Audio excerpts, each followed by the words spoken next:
माटी के महलिया में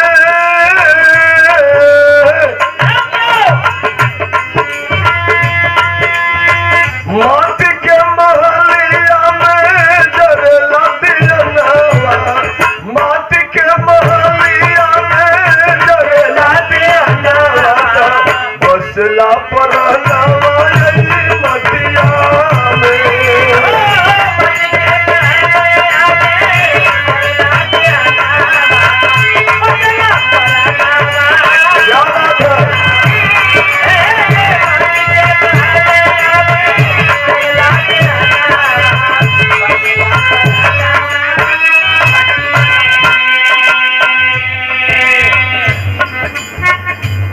माटी के महल में वो दीपक जल रहा है।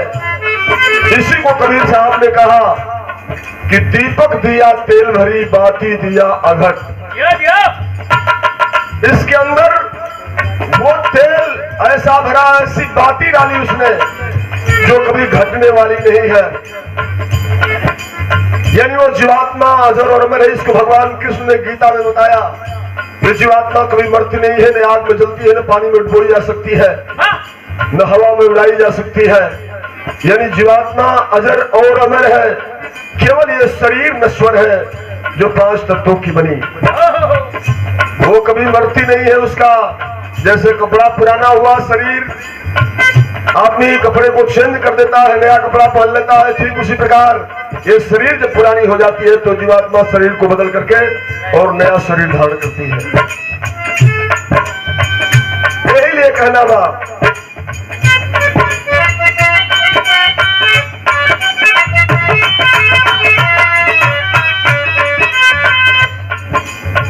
माटी से मेल औरी माटी से झमेल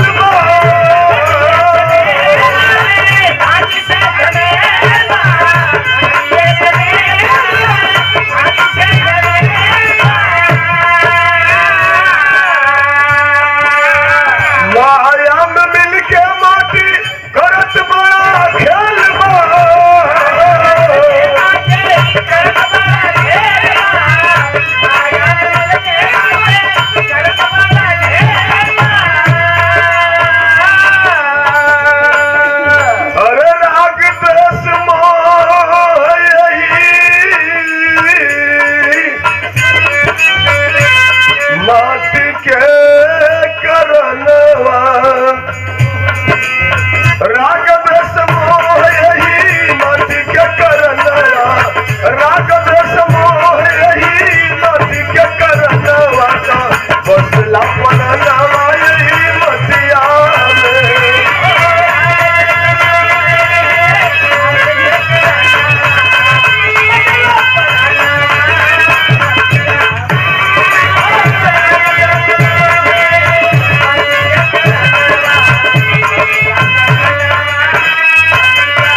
मट्टी से, यानी आदमी के आदमी से प्यार बा।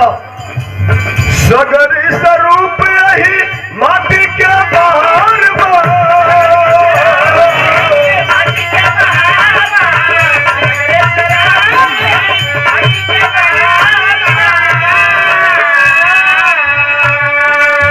एक सिर जावे वाला, एक सिर जावे वाला ज्ञान के भी बार बा।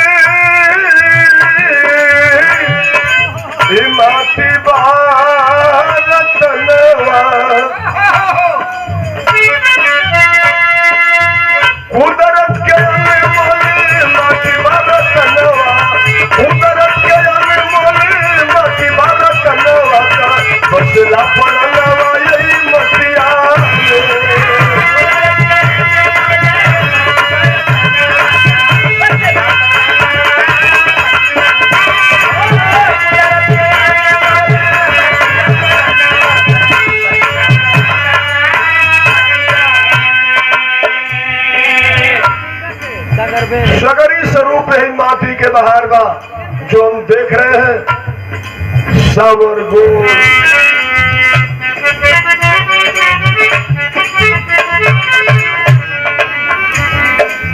बचपन में माटी खैला कुंवर कन्हाई,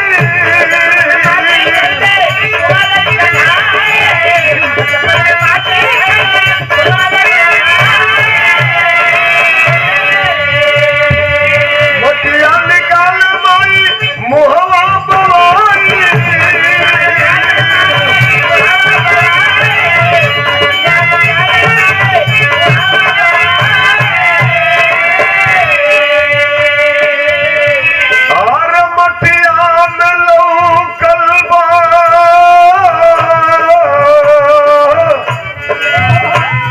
सगरी जहनवा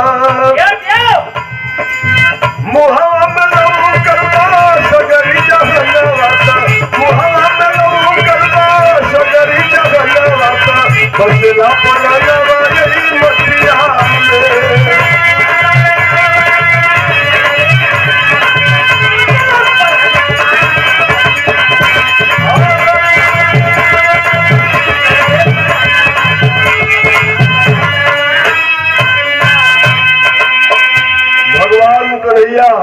बचपन में जब बकैया खेलत रहलन, हर बच्चा जब बकैया खेलन तो उजौने खर पतवार माटी साटी पे माटी खेले का आदत होले। लेकिन के जब खैला माई जब देखे ले लड़का के धौहा के तो उनके अचरा में अपनी अचरा से लड़का हमार वो लोग अगर चीज खा लेने से नुकसान करे, जुकाम हो जाए, बुखार हो जाए, बीमार पड़ जाए। यशोदा भैया भगवान के नैया के कोरा उठोली मुंह बवा के जब माटी उड़ी पेश के निकालत पड़ी तो उनके का पता वो उनके तो लगल कि हमार बेटा कि हमार जन्मल बेटा बा, पालन पोषण हम कैले बानी, देवकी के यहाँ से आयल बा। लेकिन कोई मुंह में सारा संसार के पेड़ पालो की सारी संरचना दुनिया की दिखाई दे रही है। यशोदा भैया के आभास हो गई कि कोनो साधारण बालक निखन हमार बेटा कोनो दिव्य शक्ति बा, सारी संसार की रचना दिखाई देती है। बिहारी गणेश तब बोध भइल माटी,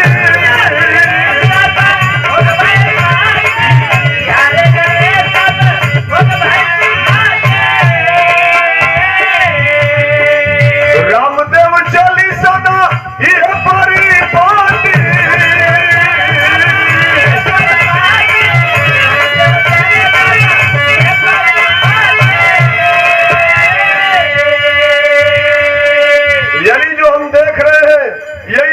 छोड़ करके जब जीवात्मा निकल जा रही है तो माटी के लोग घड़ियालू आंसू बहा रहे हैं, रो रहे हैं, तड़प रहे हैं। तो कवि जी लिख रहे हैं कि माटी की लोगवन के माटी बारो वनवा, रोने से, हमारे रोने से, हमारे बिलखने से, हमारे तड़पने से जो बंदा चला गया, इस शरीर को छोड़ करके जीवात्मा निकल गई, वो शरीर हमारे माता के रूप में, पिता के रूप में, नात रिश्तेदार के रूप में, पत्नी के रूप में, पति के रूप में जो भी थे, जब चला गया तो चला गया। और उस मट्टी के लिए ये माटी के लोग रोते हैं। लेकिन लिखवा कि माटी की लोगवन का माटी बारो नवा, यानी वो रोला से फिर वो चीज आवे वाली नहीं के, मट्टी है रोना व्यर्थ है। कितना बड़ा व्यापक अर्थ है, ये मिट्टी की कितनी बड़ी कीमत है। और एक तरफ लिख रहे हैं कि माटी का मतलब कुछ हो नहीं के। यही से तो कहना भाई परिपाटी आना और जाना, सृष्टि बनाने वाले ऐसा बनाया कि एक तरफ से लोग आते रहेंगे और दूसरी तरफ से जाते रहेंगे। बिहारी गणेश तब बोध भइल माटी,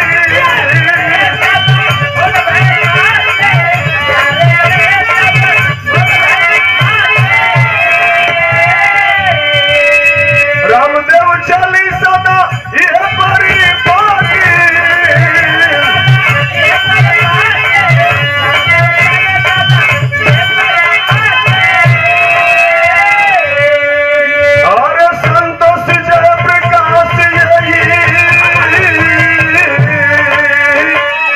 माटी के निसनवा बसला परानवा।